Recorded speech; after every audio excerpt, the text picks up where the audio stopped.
Pada 26 Juni tahun 2018, Greg dilarikan ke rumah sakit setelah ia mengalami demam dan lemas pada sekujur tubuhnya. Hari itu pun menjadi hari terburuknya. Greg Mentoffel dipaksa untuk mengamputasi kaki dan tangannya serta harus kehilangan setengah dari wajahnya. Hal itu terjadi akibat satu hal yang dianggapnya sepele, yaitu jilatan anjing. Data statistik di Amerika menunjukkan terdapat 10.000 orang yang terkena virus akibat air liur anjing. Sedangkan orang yang rabies karena gigitan anjing, 99% sudah dipastikan akan mati. Secara ilmiah, anjing dapat menularkan berbagai penyakit kepada manusia.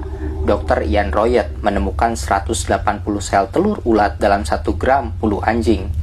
Seperempat lainnya membawa 71 sel telur yang mengandung jentik-jentik kuman yang dapat tumbuh dan berkembang. 3 diantaranya dapat matang yang cukup dengan menempelnya pada kulit. Selain itu, Persatuan Dokter Kesehatan Anak di Jerman mengungkapkan bahwa air liur anjing mengandung berbagai kuman penyebab penyakit. Bakteri tersebut dapat masuk dan menyerang organ dalam manusia melalui sistem terbuka. Resiko tertular penyakit kian besar apabila terkena gigitan anjing. Ternyata hal itu sudah diberitahukan pada kita sejak 1500 tahun yang lalu. Melalui hadis Rasulullah dari Abu Hurairah, Rasulullah Shallallahu Alaihi Wasallam bersabda, sucinya wadah seseorang saat dijilat anjing adalah dengan membasuhnya 7 kali dan yang pertama menggunakan tanah. Dari hadis tersebut mendorong seorang ilmuwan Amerika yang bernama Dr. Robert Sam untuk melakukan penelitian terkait air liur anjing. Dr. Sam memutuskan untuk pindah ke Mesir.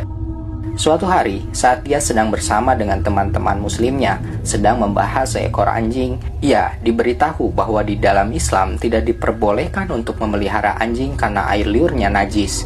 Teman-temannya pun memperlihatkan sebuah hadis bahwa Nabi Muhammad berkata, jika terkena jilatan atau air liur anjing, maka segera bersihkan 7 kali dengan air dan yang pertama dengan tanah.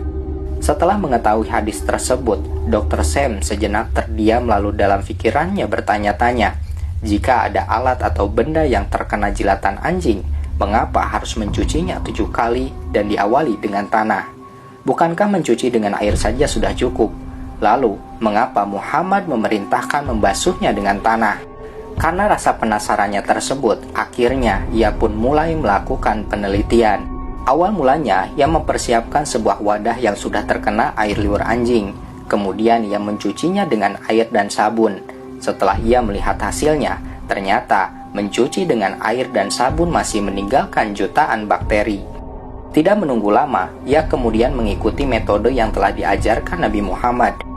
Dan benar saja, setelah wadah tersebut dicuci oleh air 7 kali, diawali dengan tanah, hasilnya benar-benar mengejutkan. Tidak ada sedikit pun bakteri yang tersisa.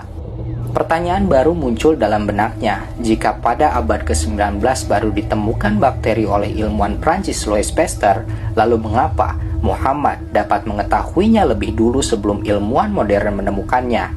Selain itu, lalu bagaimana tanah dapat menghilangkan bakteri? Menurut ilmu kedokteran modern, tanah diketahui mengandung 2 materi yang dapat membunuh kuman-kuman, yaitu tetraselin dan tetrarolit. 2 unsur ini digunakan untuk proses pembasmian sterilisasi beberapa kuman. Eksperimen dan beberapa hipotesa menjelaskan bahwa tanah merupakan unsur yang efektif dalam membunuh kuman. Bahkan, Anda akan terkejut ketika mengetahui tanah kuburan orang yang meninggal karena sakit aneh dan keras yang Anda kira terdapat banyak kuman karena penyakit tersebut, ternyata para peneliti tidak menemukan bekas apapun dari kuman penyakit tersebut di dalam kandungan tanahnya. Menurut Muhammad Kamil As-Samad, tanah mengandung unsur yang cukup kuat menghilangkan bibit-bibit penyakit dan kuman-kuman. Hal ini berdasarkan molekul-molekul yang terkandung di dalam tanah menyatu dengan kuman-kuman tersebut, sehingga mempermudah dalam proses sterilisasi kuman secara keseluruhan. Sebagaimana tanah juga mengandung materi-materi yang dapat mensterilkan bibit-bibit kuman tersebut. Para dokter mengemukakan kekuatan tanah dalam menghentikan reaksi air liur anjing dan virus-virus di dalamnya lebih besar karena perbedaan dalam daya tekanan pada wilayah antara cair air liur anjing dan tanah. Dr. Alis Malawi Al-Muhajir mengatakan, anjing dapat menularkan virus toxkarasin, virus ini dapat mengakibatkan kaburnya penglihatan dan kebutaan pada manusia.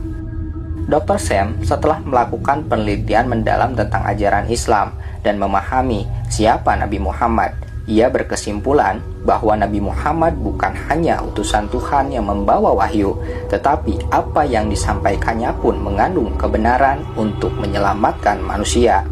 Akhirnya, Dr. Sam mengucapkan kalimat syahadat, kemudian sisa hidupnya didedikasikan untuk menyebarkan dakwah Islam ke seluruh dunia. Allah berfirman dalam Quran surat Fusilat ayat 53,